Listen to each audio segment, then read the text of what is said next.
Hello guys, this is Manoj Maheshwari from Market Ideas for Profit, and today is the 30th, 31st of October, maybe midnight, and I'm trying to make this video to communicate the basic idea of using the volume profile tool for trading in multi-day swing formats. So hitherto we've been talking of using the volume profile to trade intraday, and the same concept can be applied to a swing concept to make trades for trades that would last us from 7 to 10 to 20 days. So I'm going to explain the basic modules of the volume profile using this chart of State Bank of India. This is the 15-minute chart, and this chart is from around the end of September to date, which is the end of October. So this is a period spanning 5 months of activity. This is a 15-minute chart, and I'm going to talk about the volume profile and its components, and how we can use the structure that is created by using the volume profile and understand what is happening in the market and try to create directional bias and then predict the move of the market and take trades based on the levels that the volume profile gives us, and and leaves us with signals as to what will happen in the coming days. So to give you a fresh perspective, this is a slide where I'm of a very I have started to trade the volume profile for quite a while now, and that is the only tool I use to trade trade the markets. So this is a caption which I want you to understand. Volume profile method, the only tool needed to trade the markets. Trust me, this is the only tool I use, and I'm able to predict that market to a very fair degree, and I'm getting 60 to 70% success out of all trade setups that I create. Now that's a huge level of success, very difficult to achieve. I have over a period of time used a lot of indicators, and have used a combination of indicators, and have found that the indicators don't give consistent results, whereas the volume profile gives us very consistent results in what we do. So let's get to the point of this video. So the volume profile method is got 8 major components. I will be explaining each and every component to you. Yes, it might take you more than one view of this video to understand the concept thoroughly, and this is the advantage that the video gives us. We can definitely go back and view the video number of times and take each aspect of the video again and again, and until it sinks into your head, because if it's a very simple way to it's a very simple tool to understand. There's not many things to understand around this tool, and once you understand this tool, you can build trade setups, and you don't need you need nothing else to use in your daily trading or even your swing trading, and the levels work beautifully. So the volume profile has got these major 8 components: VPOC, which is the volume point of control; value area, which is also called the balance area. This is the area in which within a contextual period 70% of all trades take place. This is based on the bell curve and the 2 standard deviation model. If anybody of you has had some history with statistics, you will be able to understand what is the bell curve, what is the 2 standard deviation model. If you don't understand it properly, this cannot be a subject of this video. I suggest you can go to a different contextual area and try and research more on the bell curve and the 2 standard deviation model. That will give you a very good idea of all the probability and how they are distributed in the bell curve and the various areas of distribution. Value area high is the high of that value area. Value area low is the low of that value area. High value nodes, low value nodes, naked volume point of control, and then the ledges. So I will take you to a chart here of State Bank of India. Now this is a plain chart. I have I have made my levels on this chart, but here I'm trying to show you how this chart looks before I place my levels on the chart. So here goes. Here now you see are all the levels that have been posted on the chart and this is the plotting of the volume point of control, the volume profile, which gives me an idea as to what's happening on this chart. This looks a little complicated, but once we build it, you will probably be able to understand it better. Now I will give you an idea of what the components are. This what you see here is the visible volume profile. This gives us all the volume that has happened in this area, and the histogram tells us that these are the number of volumes that have happened. This is the maximum node where the volume has happened within this period. So at this price point of 530.40, the maximum amount of volumes have taken place in this contextual area from September 23rd to October 31st. And this area where the maximum number of trades have taken place is called the volume point of control, which is what is mentioned here. This is the volume point of control. Okay. Now the value area, what is the value area? The value area is the 70% of all trades that have happened in this area. So if I were to take the entire chart, if you see this high, this is where the blue and the gray histogram starts, and this low where the blue and the gray histogram ends. This will comprise 70% of all the volume of trade that has happened within this contextual area, which is represented by this volume point, this visual visual volume profile. Now visual volume profile means if I increase the level of the area, the volume profile will also change. So the volume profile will take shape according to the visual area that we are trying to cover in this screen. So if you see, this is the volume, this is the area that I am taking into context. Now within this is the volume profile of this composite area. Now what we can do is we can build volume profile from an area to another area also. So to do that, I will try to build some detail in your mind which will tell you what is going to happen here. So I'm going to just I am going to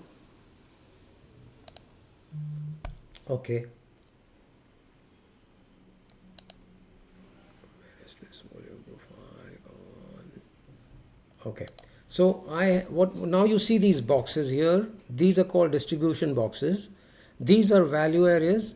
What you see here, let's start from this point. We see that the prices are here when on the 16th of September the prices go and touch this area, and then they begin to fall. Now if you see, there is a concentration of prices in this area here, which I have termed as value area 1. Value area 1, because I am considering the move from here to this point as a volume cluster. Now if you see this volume cluster from this area here, which is on the 23rd of September, to this area which is on the 28th of September, 5 days we moved in this area, and we check the price, we check the volume for the 5 days, and we find that this is the 70% of all trades that happened within this area. And then we mark out this box and we call this as the value area box, and the center line, which is the volume point of control, is the maximum trades that has happened within this entire 5 days, is at the price point of 543.20, which corresponds to this area here. Now the VPOC acts as a resistance and support. Anyway, so the resistance support, the VPOC acts as a resistance support because that is the maximum number of trades that has happened, and the market participants have used that area as the maximum amount of times that they have either bought or sold. So if the trades take place because somebody is bought and somebody is sold, so there's a maximum amount of interest of the entire market has concentrated on this point, which is the volume point of control, where most of the traders have found value in the price and either they have sold or they have bought, and that is the point of control. So this is the point here, and if you see, the prices then went out of the value area and they went below, and once they went below, they tended to travel within a particular area from the 27th of September to the 17th of October. They traveled within this area. Now when they traveled within this area, we then again accumulate 70% of all trades, and we mark that area out, and that becomes our value area 2. So I hope you understand. Whenever the prices tend to oscillate between a level, that is an area where there is some balance, and there are the buyers and sellers have found some area of equilibrium, and 70% of the trades happened within that area, and that's the reason why that area is called as the value area, where the market found some value, and the prices tended to oscillate between the extremes of those areas. So if you see, the prices came down here, they went back up again, they came down here, they went back up again, and then again after touching the earlier value area, they were returned back after meeting the point of control there, which acted as a resistance. They fell back into this value area. They again tended to proceed towards the value area low. This is the value area low, and this is the value area high, as I have marked here, and this is the point of control for this value area 2. So if you see, the number of times that the price has oscillated between the value area high and the value area low, if you see, it is once, twice, thrice, 4 times, 5 times, 6 times, 7 times, 8 times, 9 times, 10 times, 11, 12, 13. So we have 13 hits to either the either the high of the value area or the low of the value area. So this is an area of balance where the prices tend to oscillate between the extremes of the value area. So if you see that this is an instance where the price remained from the 23rd of September to the 17th of October, the price tended to remain between 524 and 533 to an extent. It kept on going to the extreme, but shot back into the value area and kept on doing that. So these are the two extremes, the value area low and the value area high, and the prices kept on doing that. Now once the prices left this value area, they tended to travel to the next value area, which was the value area 1, and they again did the same thing that happened here. The only difference in this at this time was that they traveled from the low of the value area to the high of the value area and did not come back into the value area again, because this value area was already something which had been rejected because of the imbalance that was created. But when the next time it was visited, the second time it was visited, again it was rejected. The third time it got visited, this time this resistance could not hold because it had weakened, and the resistance was broken, and the imbalance created then resulted in another move to an area where then the prices again began to form some kind of a balance. But here again, if you see it, it entered from the value area low to the value area high, then again went into a new area, again created some value by going up and down 2 times, and then it fell out of that balance area and took this point of control now, which was the resistance now acted as support, again an important level. And when this acted as support, the prices again shot back, again went into the value area, and then again it came back into the value area, saying that it was establishing this as value. And then some news or something acted as a catalyst, and the price was again pushed out of this balance area, and we saw that the prices moved out, and they moved into a new area, which again was an imbalance move which took the markets higher, and then they crept back, and then they again are trying to create some value within this area from the 28th of October to 31st of October, which is 3 days of session, and we are trying to now create some balance within this area, which is starting at 569 to 573. I have marked the value area high and the value area low of each value area that we have got, and now you see within a span of 5 weeks we have created 1, 2, 3 and 4 value areas, and every time we have shifted out from one area to the other, we have tended to go into the next value area. And when the prices have gone from one value area to the other value area, they have tended to move very briskly without spending time in the void. So you could call these areas between the value areas as the voids, And these are the areas of equilibrium or the balance areas as we have seen. You have looked at this chart. Now I will take you to the next slide where I will explain to you, and then we will come to understand what is the relation between the value areas and what is the understanding that we get from all that we have seen here. So I'll go to the next slide. These are the 8 points that we have seen. The value area, if you remember the value area, which is the point of control here that you see, the point of control.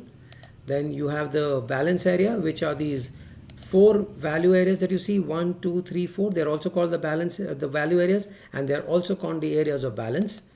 Then we have the value area high and the value area low, which you can see is the bottom of the value area, high of the value area, bottom of the value area, high of the value area, again low of the value area, high of the value areas. These are the areas of low of the value areas and high of the value areas.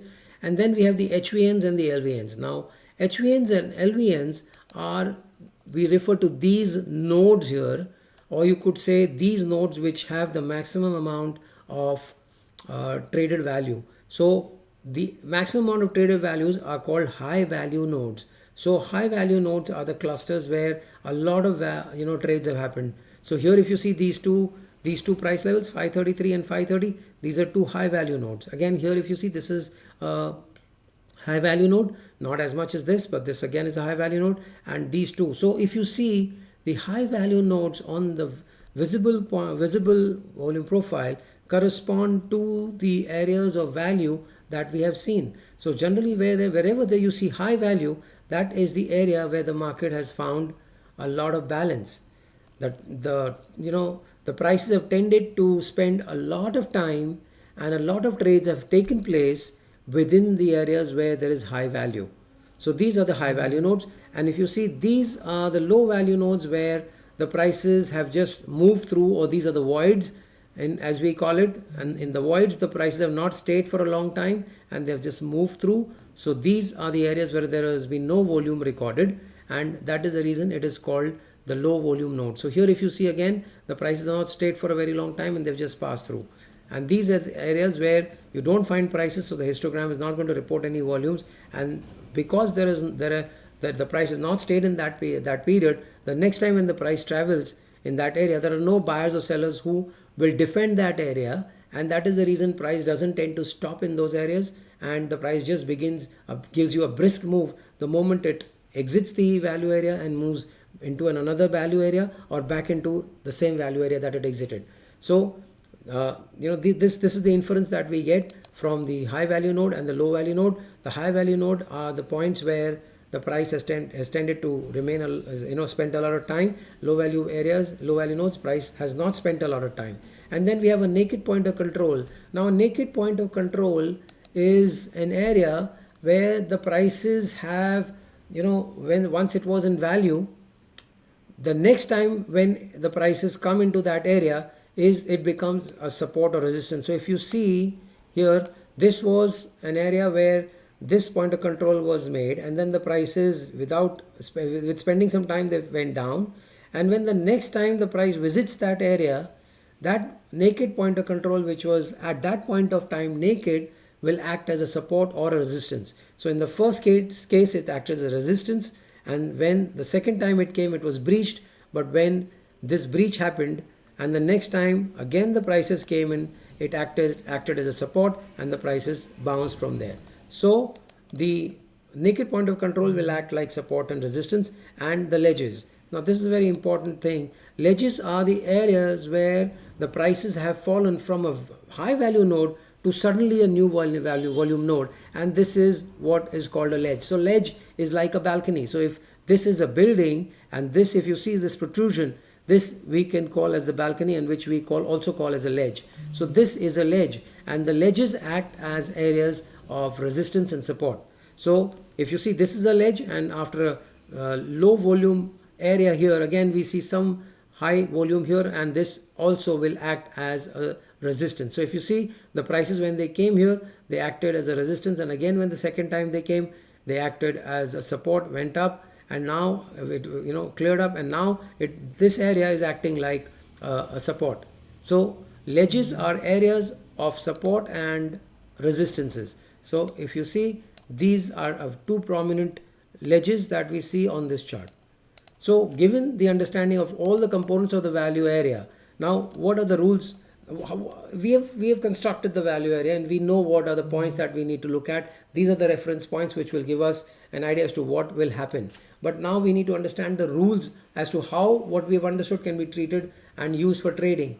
So let's understand the rules of trading. When the price in value area, when the price is in value area, it oscillates between the extremes of the value area and is termed saying price is in range, and the box is referred to as the area of balance.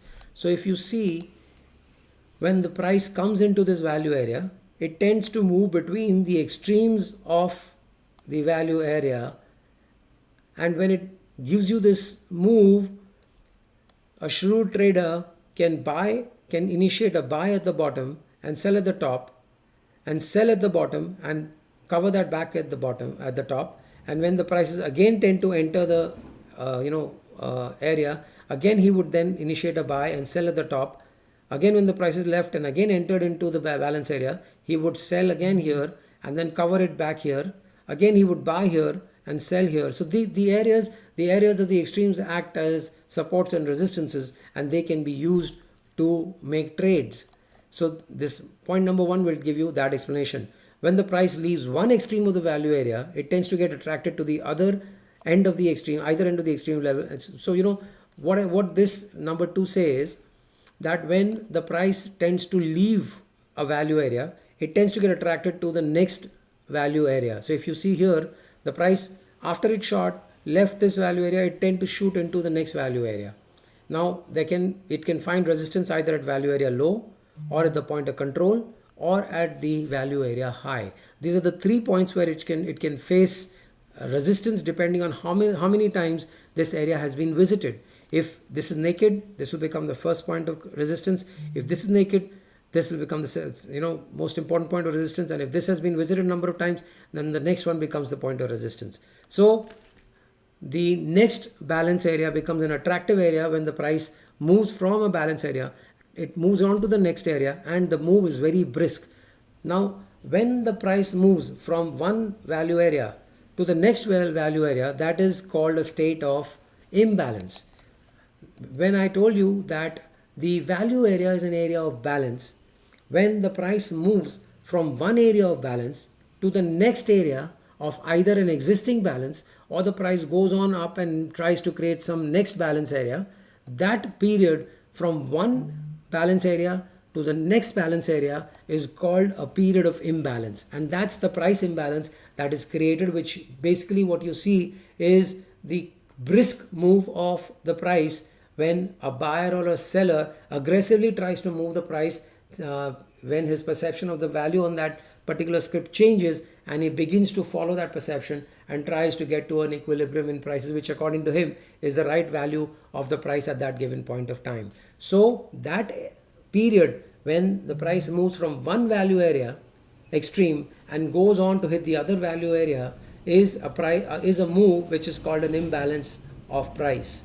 And when it reaches the next value area, it again tries to oscillate in that value area which was existing in the previous scenario. So if you see, the price in this case did not oscillate, but in this case it went up, it went down, so it did 2 turns, it tried to go back again, but then it was forced down into this value area, but again it was rejected from this value area and went back up in, and then again spent some time in this value area. So a price will tend to spend time in a value area, and and when it tends to spend time in this value area, it's called a period of balance. And you generally don't tend to start your trades near the VPOC, because if you see near the VPOC, there's a lot of choppiness in the market.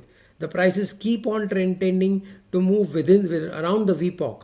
So the VPOC is not a good area of resistance or support if the price is in balance. It's only a good area of support and resistance if the price is approaching it for the first time. The next time it hits that area, the prices tend to chop around the VPOC.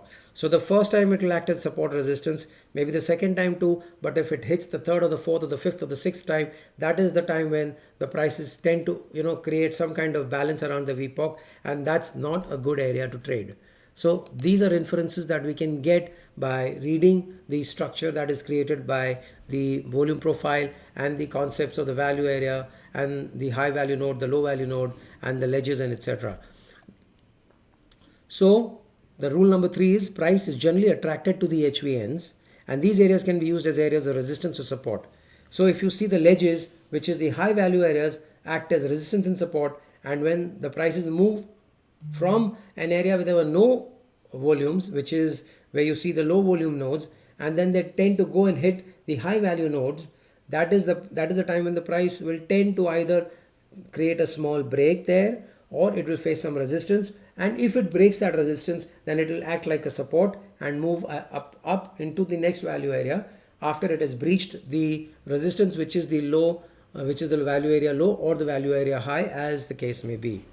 So areas of LVNs act as no resistance zones, and prices travel rapidly in these areas and are generally formed out of the imbalance moves. So if I see that the price is in this area, and if suddenly decides to leave this area, and when I see that within this time frame, within this period, there are no trades, I can be very sure that the price now is going to be very brisk into the next value area and maybe beyond. So if the price leaves and gives me an indication that it is leaving this value area and going, it means giving me a little move, I can then come to an inference that the price might now create a brisk move into the next high value node. So if you see, there are no high value nodes in this area after the lot of value that has been created here, and that gives me a clear idea that the price can move from this area to this area very briskly, because there are no nodes here in this area. All this area, if you see, is an area of, this entire area that you see here is a low volume area. If you see all this entire area, this is a low volume area, and that is the reason that you see that the prices move very briskly in this area. So these are the rules that we can use for creating levels and trading. So now let's go to the next slide, and here I'm trying to now actually convert all the reading that I have taken and convert them into ideas to trade using the volume profile structure for swing trades. So these ideas can be used in this manner. Directional moves can, when an area of value is broken at one end of the extreme with a potential target to the next value area and the VPOC of that area. So if I see that the price is breaking one area of the extreme, then I can potentially say that yes, because it is broken one end of the extreme, there is a huge potential that the price will move briskly into the next area of extreme. So that's the inference that I can take, and I can use that as a rule and design my trades according to that. I hope you understand what I'm trying to say here, because I have got a cue that the price is moving from a high value node to a low value node, and I can expect a brisk move, and that should be something that I can take advantage of and make a trade of a buy trade, and then let the price move briskly in my direction, and I can get out when I see the next high value node is being hit. So that's the directional idea that I can get. Now when the price is oscillating within a value area, when the price is already done 2 or 3 turns within the value area, and I can begin to estimate that price is building a box of distribution where the value area high and the value area low are going to act as resistance and support, I can buy at support, sell at resistance, buy at support, and I can continue keeping on doing that until the price decides to give me a brisk move out of one of these areas, one of the extremes of the value area. So that is a sideways move which I can use to make trades. So if you see in this contextual area, I could have had 5 entries and 5 exits in a period of a matter of how many weeks? 3 weeks. In a matter of 3 weeks, I got 5 exits and 5 entries in these areas. So now the length of this value area is 533 to 524. That's 9 rupees, 9 points. So if I get 10 moves of 9 points, this is an equivalent of a 100-point move in one particular stock in a 15-day period. Now imagine a 500 rupee stock and a 90-point move in a matter of 15 days. That is a 20% move in a matter of 15 days if I can identify that this high value node is going to stick. So even if we leave the first two areas, first two moves where we are not sure what's going to happen and the value area is being formed, the next moves would come into effect, and we could at least make 50 to 60 points of move within this 15-day period. Now that's a huge amount to make. It's about 10% of the entire move in a very short time.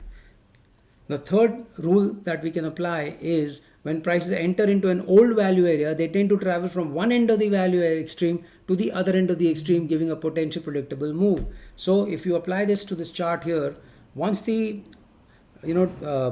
once this particular value area was breached and it went into the next value area, it traveled from the top to the bottom, from the bottom to the top. Again, if you see, when it went into the next value area, it traveled from the bottom to the top, and then again top to the bottom, and again the third time from the bottom to the top. So we had 3 moves in this area too. Here we've already had 2 moves, one from the bottom to the top, and again we've had 1 move down and again 1 move up.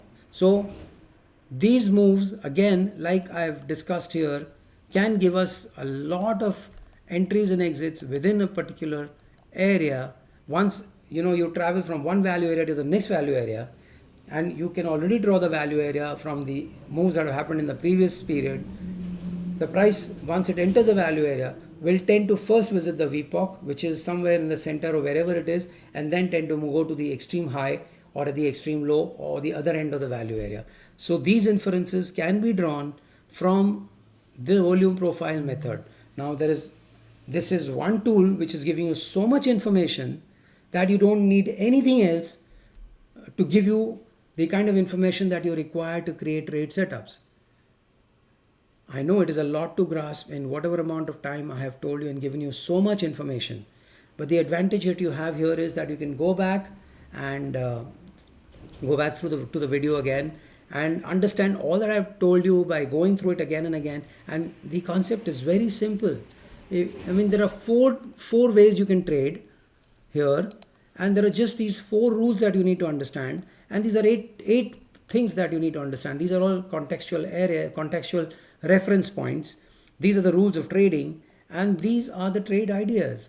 It's all that it is required to learn. Now this is as far as the learning goes, and then to trade in the actual market, you need to have practice, and that's where I come in.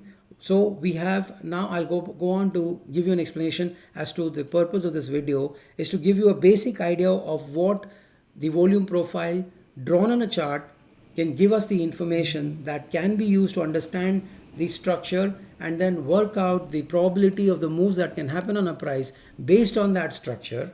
And then we can make probabilities of how the price is going to move and build our trade around those probabilities by controlling our risk and taking the lowest risk and trying to capture the maximum move on a particular script as it moves from one area of balance to the other area of balance and the area intermediate level of imbalance that is between the two balance areas, and we can take advantage of those price moves and we can trade the market. There's one more tool that you could also use to further refine the understanding of the volume profile, but that's something which one needs to do on an intraday basis. But if you're trading on a swing basis, you don't need any other tool to trade. And I hope you understand what is why I'm saying so, because if you see on this chart, I have not used any other tool, not even the volume that shows that shows volume on each particular candlestick has been used here. All that I'm using is the histogram, which is telling me what volume has happened at what particular price. I'm just drawing that, making use of that tool, building a contextual area, and then making use of all the volume that the information on the volume that I have gathered from what the histogram tells me, and I have built all the understanding of the market and created a template as to where and how I can enter the market, exit the market, and how I can trade it. I hope you understand what I'm trying to tell you. And now in the next section, I'm going to give you a plan as to how, given this understanding, I will want to convince you that you can build a trading plan around this volume profile, and you can spend some time with me doing practical practicals on a daily or a weekly basis on the charts, and learn how to plot these areas, and to where to plot them, when to plot them, and to how to infer them. And probably in an 8 weeks time you can then be ready to create your own trades. So this is the plan that I will bring to you in the next section. See you there.